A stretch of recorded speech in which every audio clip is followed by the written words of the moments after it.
as figuras de linguagem, elas existem para dar uma dimensão que a palavra, no seu sentido real, não consegue transmitir. Hoje, quando eu pego alguns livros para ler, para olhar, eu sinto falta do uso mais intenso das figuras de linguagem. O mercado literário ele aumentou, ele cresceu exponencialmente. E aí boa parte dos escritores, eles estão preocupados com a venda dos livros, os best-sellers, por exemplo, né, que vende muito, porque tem uma linguagem simples, uma linguagem direta. Nem todo mundo tem facilidade em ler um texto recheado de figuras de linguagem, por exemplo. Para que consiga vender livros, temos que tornar a leitura, o texto, o mais simples possível. Senão não vende. E quando a gente lê Machado de Assis, por exemplo, nós vamos encontrar no texto machadiano uma riqueza de metáforas, de eufemismo, de inversão, de hipérboles. Ou seja, são figuras de linguagem que não é fácil ler e entender de cara. Nós temos que ler, reler, interpretar, sabe? E esse exercício, essa prática de ler, reler, interpretar, vai nos tornando cada vez mais apto à compreensão de textos mais qualificados. E nas provas de concurso que a gente faz, ou na prova do Enem que a gente faz, quem tem essa habilidade de ler esse tipo de texto, é claro, vai se sobressair sobre os demais. Então, é muito melhor a gente ler um texto, ou pelo menos, né, se você gosta de ler texto, de livros, esses livros atuais e tal, que estão na moda, não é sempre bom ler, eu prefiro que leia. Mas inclua nessa sua leitura clássicos da literatura, porque os clássicos da literatura estão recheados de figuras de linguagem. E como eu disse, esses livros que são produzidos para vendas, a gente não encontra uma riqueza de linguagem, de figuras de linguagem nesses livros. Eles são diretos, são objetivos. E isso não ajuda o leitor a desenvolver uma leitura mais profunda, mais qualitativa. Bom, para quem não me conhece, eu sou o professor Júlio, sou professor de português. Esse aqui é o meu canal, o canal Ninguém Vai Reprovar, que é isso que eu espero, que vocês não reprovem. Seja muito bem-vindo. Se você já é inscrito, dá o like, não esqueça, compartilha, que isso me ajuda muito. E se você não é inscrito ainda, está conhecendo agora o canal, assista essa aula até o final. E se você gostar, e eu espero muito que goste, se inscreva, dê o like, isso vai me ajudar muito, tá bom? Para a gente começar aqui, eu queria pegar alguns conceitos. Tá? O primeiro é, o que é um texto objetivo e o que é um texto subjetivo? Entenda isso de vez, tá bom? Já é a primeira figura de linguagem. Então, olha só, antítese. São palavras que têm sentido contrário. Então, eu tenho objetivo, o texto objetivo, tá? E um texto subjetivo. Para você entender isso de uma vez por todas, pense na bula do remédio. A bula do remédio é um texto 100% objetivo. Por quê? Porque ele tem que ser direto, ele tem que ser claro. A pessoa que vai ler a bula de remédio, ela vai ter, todos vão ter que entender exatamente a mesma coisa. Se eu pegar aqui 10 pessoas e dar a bula de remédio, a mesma bula para cada uma delas, todas vão entender exatamente a mesma coisa. Esse texto, então, ele é objetivo, claro, direto. O texto subjetivo, vamos pegar um poema. Eu pego um poema do Vinícius de Moraes, Soneto da Fidelidade, e pego esse poema e dou para as mesmas 10 pessoas. Depois eu vou perguntar o que elas entenderam. Tenho certeza absoluta que cada uma vai falar de uma forma diferente, porque elas são pessoas diferentes e vão entender diferente. Esse texto, ele é subjetivo, tá? Então, a subjetividade nos dá ilimitadas possibilidades de interpretação. E o texto objetivo não, é uma só. Vamos entender então o que seja a denotação. Tá? Eu coloquei aqui, ó. Denotação é o significado objetivo. Agora você já sabe o que é objetivo, que eu expliquei ainda há pouco. Sem espaço para interpretações subjetivas, ou seja, que não tem espaço para interpretações diferentes daquilo que é de fato. Tá? O exemplo que eu coloquei, ó, aqui, ó, o menino atirou uma pedra na janela. Então, aqui a pedra está no seu sentido literal, ao pé da letra, aquilo que significa no dicionário. Por isso que ela é denotativa, ok? Lembrem, Denotativo começa com D. E dicionário também começa com D. Então, a palavra, quando ela é denotativa, ela significa aquilo que está no dicionário. É só associar o D do dicionário ao D de denotativa. Tá bom? Você nunca mais vai esquecer. Ok? O contrário de conotação. O que é a conotação? A conotação vai além do dicionário. Tá vendo que legal isso? Incorporando sentimentos, ideias e impressões pessoais. Ou seja, eu posso pegar uma palavra e atribuir conceitos, sentido, significado diferente para essa palavra. Olha aqui, ó. Ela tem um coração de pedra. Tá vendo?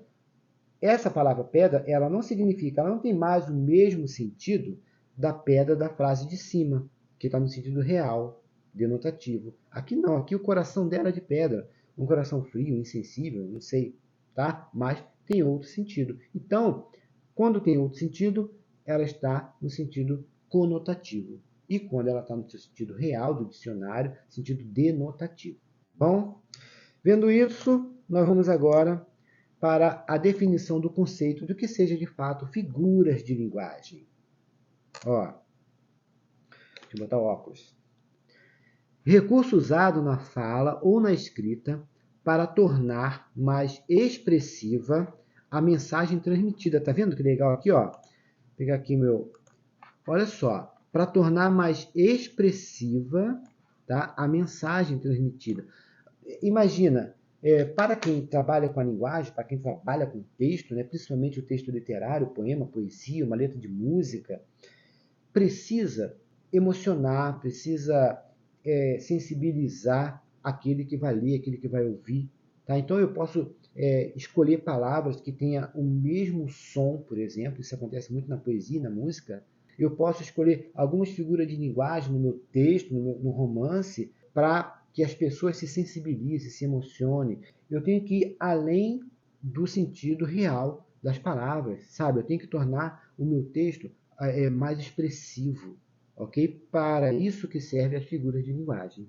Ampliando a ideia que se pretende passar e que não seria possível com o uso restrito e literal das palavras. E essa definição é ótima. Passar que não seria possível se eu estivesse usando a palavra no seu sentido real. Eu não conseguiria a expressividade, tá? Por isso, o uso das figuras de linguagem. Pois bem, elas podem ser classificadas como, olha, figuras de palavras ou semânticas. Eu dividi aqui, a gente vai ver cada uma delas, ok? Não na mesma aula. Hoje a gente vai ver umas, na próxima aula mais algumas e na outra aula também. Na verdade, são várias as figuras de linguagem, várias mesmo, são muitas. Eu escolhi as que mais caem nas provas de Enem e de concurso público, tá bom? Que são essas daqui, tá? A gente vai ver em aulas separadas, grupos diferentes.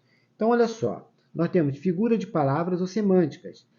Aqui está diretamente relacionado ao significado das palavras, tá bom? Quais são elas? Ó, metáfora, comparação, metonímia, catacrese, sinestesia e perífrase. Tenho muita atenção na metáfora, na metonímia, tá? A sinestesia também, ok? Por quê? São recorrentes nas provas. Metáfora e metonímia, eu posso dizer 90% das provas de concurso público, de Enem é quase 100%, tá? Caem essas figuras de linguagem. Muita atenção a elas. Depois nós temos as figuras de pensamento, tá vendo? A combinação de ideias. Quais são elas? Hipérbole, eufemismo, ironia, é outra que também está presente, né, nas provas. Personificação, também chamada de prosopopeia. Antítese, paradoxo, gradação, apóstrofe. Outras, figura de sintaxe ou de construção, né? Aí está mais relacionado à estrutura da frase. Quando eu pego uma palavra, por exemplo, e troco de lugar, eu estou usando recurso da figura de construção, tá bom? Ou de sintaxe. Quais são elas? Elipse, zeugma, hipérbato, polissíndeto, assíndeto, anacoluto, pleonasmo, silepse, anáfora. E, por último, as figuras de som ou harmonia, né? Que essa aqui está mais associada à sonoridade das palavras. Quais são elas? A literação, a assonância, onomatopeia. Tá? Quando a gente faz tic-tac, é onomatopeia. Está reproduzindo o som do relógio. Tá? Por isso que são figuras de som. ok? Entendido isso, vamos para a nossa figura de palavras ou semânticas. A primeira que a gente tem aqui é a comparação. Comparação, como o próprio nome diz, a gente vai comparar. Comparar. E para eu comparar, eu tenho que ter dois elementos para eu poder comparar. Ou vai ser melhor, ou vai ser igual, ou vai ser pior. Tá? Neste caso, ó, a gente vai usar as conjunções tal qual, como, que nem e por aí vai. Vamos ver a definição. Ó, comparação. Uma relação de comparação explícita entre dois termos, tá? Dois termos, duas palavras, marcada pela presença da conjunção comparativa. Essa é a marca. Tem que ter a conjunção, tá, gente? Porque se não tiver, a gente vai ver daqui a pouquinho, entra a figura da metáfora. Então, para ser comparação, tem que ter como, tal qual, que nem. Olha o exemplo que eu trouxe. Ela é bela como uma flor. Olha aqui, ó, a nossa conjunção comparativa aqui. Ela é bela como uma flor. Nós temos aqui, ó, esse ser e esse daqui, ó. Ou seja, tem dois termos, tá vendo? E eu estou comparando os dois, a beleza dela com a beleza da flor. É essa comparação que eu estou fazendo. Por isso a figura de linguagem usada aqui é a comparação, ok? Sem mistério isso aqui, né? João é veloz como uma flecha, ó, uma nova comparação, dois seres novamente, ó. O João é a flecha. O que eu estou comparando aqui? A velocidade, tal qual a da flecha. Tá vendo as conjunções, como é que a gente usa? Tá bom? Ou seja, nós temos aqui dois exemplos de comparação. Metáfora. Aqui eu preciso que você concentre bastante, assista a explicação mais de uma vez, porque metáfora, como eu disse ainda há pouco, ela cai em quase todas as provas. Metáfora é uma comparação entre dois termos com significados diferentes e cuja conjunção comparativa, essas daqui, ó, as conjunções comparativas, como, tal qual, tá vendo? Tá ali em cima, fica subentendida na frase, ou seja, ela fica subentendida porque ela não está expressa, ela não está escrita, tá? Mas é como se tivesse. Eu transformei os exemplos da comparação em exemplos da metáfora. E para eu fazer isso, eu eliminei essas conjunções, esses elementos comparativos. Então, como é que ficou isso? Ó, ela é uma flor, tá vendo? Ó, aqui na comparação, eu tenho ela é bela como uma flor. Na metáfora, eu tirei esse elemento aqui, ó, o como, tá? E aí eu tirei a característica também da flor, porque a flor é bela por natureza. Ela é uma flor, tá? Ou seja, o que eu quero dizer aqui? Se eu for levar o pé da letra, não é possível, porque é óbvio que ela não é um vegetal com pétalas e tal, tá vendo? É claro que não. O que eu tenho aqui é a intenção de dizer que ela talvez seja bela, perfumada, delicada, como uma flor, tá? Outro exemplo. Ó, em cima eu falei, João é veloz como uma flecha. Eu tirei o elemento comparativo, tá vendo? E botei, ó, João é uma flecha. Ele é uma flecha. Fica subentendido a comparação como ali, não está escrito. Por isso, aqui é uma metáfora. Eu estou falando que ele é aquilo, e não como aquilo. Ficou claro isso? Beleza? Vamos para a próxima. Catacrese. É um emprego impróprio de uma palavra por não existir outra mais específica. Não é a maneira própria de se usar determinada palavra. Por isso que ele está falando aqui, emprego impróprio dessa palavra. Por quê? Eu não tenho outra palavra para definir tal coisa. Tá? Olha o exemplo. Sentou-se no braço da poltrona para descansar. Olha, aquele lugar onde ele sentou, tá, na poltrona, aquela parte da poltrona, não tem nome. E por não ter nome, acaba pegando emprestado, né, esse nome aqui, o braço, como se fosse o braço da poltrona. Isso se chama catacrese, tá? Olha outra aqui, ó. Embarcou há pouco no avião. Não temos uma palavra para definir a ação de entrar no avião. Embarcar é no barco, tá? Vem de barco, é embarcar, é entrar no barco. Mas como não tem uma palavra, a gente acaba se utilizando, pegando emprestado essa palavrinha que a gente usa lá para o barco, a gente acaba usando também para outros meios de transporte, como o avião. Tá vendo? Isso se chama catacrese, tá? Então, braço da poltrona, embarcar, tá vendo? Asa da xícara e por aí vai, tá bom? Metonímia é outra que requer bastante atenção, muita atenção na metonímia também, porque ela é recorrente nas provas. substituição de um termo por outro, desde que haja uma relação semântica entre eles. Lembrem-se, quando a gente fala de semântica na língua portuguesa, nós estamos falando de possibilidades de ideias, tá? No campo da ideia, aquilo que é aceitável e que não é aceitável. Se eu falar assim, para você entender o sentido de semântica, o mosquito carregou o elefante. Existe algum erro nessa frase? Não, sintaticamente a frase está perfeita, tá? Mas é possível um mosquito carregar um elefante? Sabe, na nossa cabeça isso não é possível, semanticamente não é possível, ok? Semântica então está relacionada ao campo das ideias. Então, olha, o que é metonímia? Substituição de um termo por outro. Eu vou substituir uma palavra por outra palavra, tá? Só que essas palavras, elas têm que ter uma proximidade, é como se elas pertencessem ao mesmo campo semântico, à mesma família, tá bom? Desde que haja uma relação semântica entre elas, tá vendo? Ela tem que ter uma proximidade de significados. Então, essas substituições aqui, de um termo por outro, de uma palavra por outra, tá? São várias. Eu coloquei algumas aqui para a gente entender. Mas olha, podemos ter, entre outras substituições, do autor pela obra, tá? Que geralmente cai nas provas também. Costumava ler Shakespeare. Ninguém lê Shakespeare. A gente lê o livro que Shakespeare escreveu. Tá vendo? Eu adoro ler Machado de Assis. Não, eu não vou ler Machado de Assis. Né? Não vou lá no caixão ler Machado de Assis. Eu vou ler o livro que ele escreveu. O que eu estou fazendo aqui? Eu estou trocando o autor pela obra. Tá vendo? Em vez de eu falar o nome da obra, do livro, eu estou falando o nome do autor. Então, esse é um caso de metonímia. A marca pelo produto. Então, eu vou trocar o nome da marca pelo produto. Lavei a louça com Bombril. Olha, você não lava a louça com Bombril, porque Bombril é o nome da empresa, da marca. Tá vendo? Você lava a louça com a palha de aço. Tá aqui, palha de aço. Tá vendo? Então, é outra metonímia, tá? Do continente pelo conteúdo. Aqui, comi um pote de sorvete de chocolate. O continente, que é o pote de plástico, tá? E o conteúdo é o sorvete. Na verdade, se come é o sorvete e não o plástico, o pote. Tá vendo? Mas a gente faz isso, né? Bebi 5 copos de suco. Tá? Não bebeu o copo, bebeu o suco que estava dentro do copo. Tá legal? Isso é metonímia. Continente pelo conteúdo.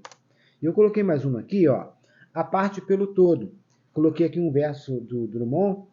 O bonde passa cheio de pernas, tá vendo? Esse de pernas aqui é a parte do corpo. Na verdade, o bonde não está cheio de pernas, né? Ele está cheio de pessoas. Pernas é apenas a parte do corpo das pessoas, então a parte pelo todo. Geralmente as pessoas falam, eu tenho 50 cabeças de gado, né? 50 cabeças de gado. O cara não tem as 50 cabeças, cortou a cabeça do gado, não. Ele tem o gado, o gado inteiro, mas usa-se a expressão cabeça de gado, tá? Parte pelo todo. Isso se chama metonímia. E várias metonímias, né? Durex é metonímia, que é o nome da marca, e não a fita cola, tá bom? Sinestesia também é outra que cai nessas provas também, não tanto quanto a metáfora, a metonímia, a antítese, mas ela está presente nas provas, então bastante atenção à sinestesia. Olha, o que significa? Uma combinação de 2 ou mais sentidos, e aí está falando dos nossos sentidos, né? O tato, olfato, paladar, visão. Então, é a combinação de 2 ou mais sentidos, ou seja, visão, olfato, audição, paladar e tato. Como que isso acontece? Eu botei um exemplo aqui, o doce som da flauta. Doce está associado ao paladar, tá vendo? E som, a audição. Então, eu misturo aqui 2 sentidos. Tá vendo? É como se eu falasse assim, que cheiro gostoso. Olha só, cheiro gostoso. Eu estou misturando novamente 2 sentidos, né? Olfato e paladar, cheiro gostoso. Nós temos aqui também um caso de sinestesia. Então, sinestesia é isso, quando a gente mistura 2 ou mais sentidos, ok? A próxima, chamada perífrase, substituição de uma palavra ou expressão por outra que a caracterize. Muita atenção, porque a perífrase, a gente vai trocar as palavras, só que a palavra que a gente vai trocar, ela vai atribuir uma característica a essa outra palavra que vai ser substituída, tá bom? Olha aqui, A Cidade Luz ainda é considerada romântica. Qual é a Cidade Luz? Que Cidade Luz é essa? É Paris. Paris ainda é considerada romântica. Tá vendo? Por que cidade-luz? Muita gente acha, aliás, que cidade-luz se recebe esse nome por conta das luzes da cidade, né? Mas não é. Durante séculos, as mentes mais iluminadas, né, do planeta se encontravam, gostavam de ir para lá, para Paris, para se encontrar, né? E aí discutir, debater, ter novas ideias e tal. Por isso ficou conhecida como cidade-luz, tá? Nesse sentido mesmo de clareza de ideias. Essas que nós vimos aqui são as figuras de palavras ou semânticas. A gente vai fazer um exercíciozinho agora relacionado a isso. Eu vou botar o exercício, você dá uma pausa, tenta fazer e depois você corrige comigo, ok? Nas próximas aulas eu vou falar dos outros tipos de figura de linguagem, tá bom? Vamos ao exercício. Então vamos lá. Analise as frases a seguir e marque a alternativa que apresenta uma metonímia. Tá? Metonímia, substituição de uma palavra por outra, lembra? O pai da aviação tirou a própria vida em 23 de julho de 1932. Gente, repare que o pai da aviação tirou a própria vida em 23 de julho de 1932. A gente não vê nenhuma figura de linguagem aqui. Essa frase está no seu sentido denotativo. Tá? O pai da aviação tirou a própria vida em 23 de julho de 1932. É um texto objetivo. Tá? Não dá margem para mais de uma interpretação. Então, aquilo não tem figura de linguagem. O fazendeiro olhava, orgulhoso, para centenas de cabeças de gado. Olha só, os gados estavam mortos, eram só as cabeças? Acabei antecipando aqui, dando spoiler da resposta. Mas olha aqui, ó.